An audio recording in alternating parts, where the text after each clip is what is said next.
Therefore, when you add all of these ones up, you get 5.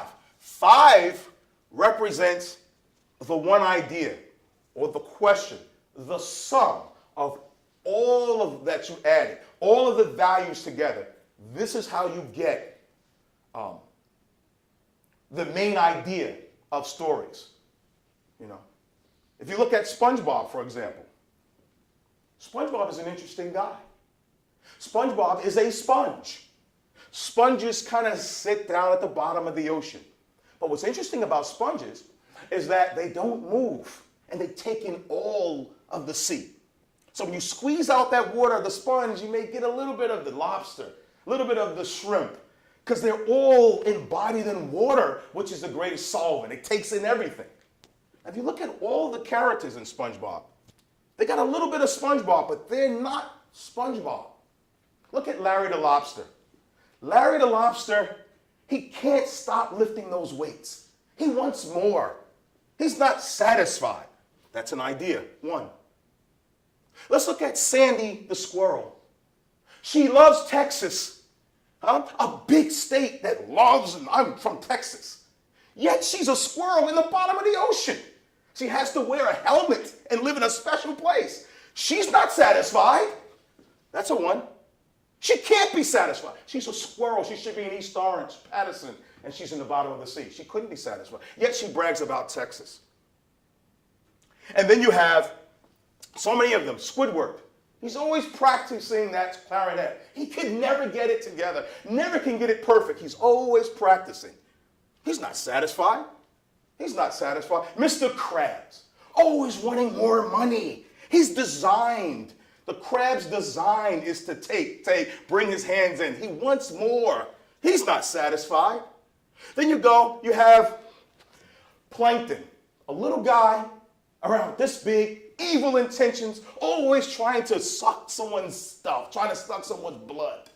Always trying to steal the Krabby Patty formula. He's not satisfied. But the guy that is satisfied.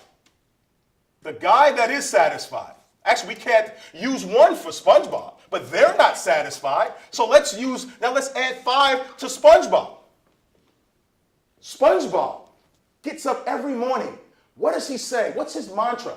I'm ready, I'm ready, I'm ready. He's ready. He's always ready. He's always laughing. He's always got a lot of energy. He loves being SpongeBob.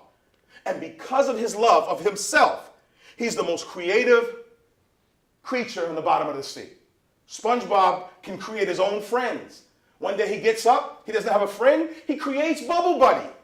SpongeBob has the greatest creativity on the bottom of the sea because he takes in everything. Now, the closest one to SpongeBob, this is interesting. Now, all we're doing is linking ideas. We don't have to have 5. We can have 6, 7, depends on how long you want to go. But all these creatures are just not satisfied. You look at Patrick. Patrick can almost be perfect, even though he's stupid. But at least he loves that. But one episode, SpongeBob gets trophies, and Patrick doesn't. And he says, I want an award.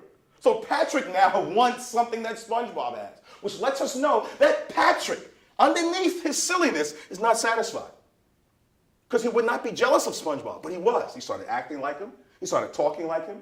Until at the end of the story, the mailman brought a package for Patrick, and it was a trophy. Interesting enough. It was a trophy that said, you are the laziest guy in the world, and you're the best at it. Here's a trophy. And because of that, he ran away and got underneath his rock and said, I got an award. And he said, SpongeBob says, where are you going? I'm going to do what I do best. And he gets underneath the rock, and he hangs out under there. But even though Patrick seems so stupid, and he's satisfied with that, that episode told me that even Patrick, it's interesting that he is SpongeBob's best friend, which means he's real close to being one. He's real close to being perfect like SpongeBob. And I mean, SpongeBob doesn't have any problems, but he's satisfied. And that one episode let me know that even Patrick is not satisfied. So, grab the same value, add them up, put them together, come up with a sentence or two that says the whole idea. Many parts, put them together just like a pizza. This is the idea. This is reading. This is not reciting. Reading you must do. You cannot read without mathematics.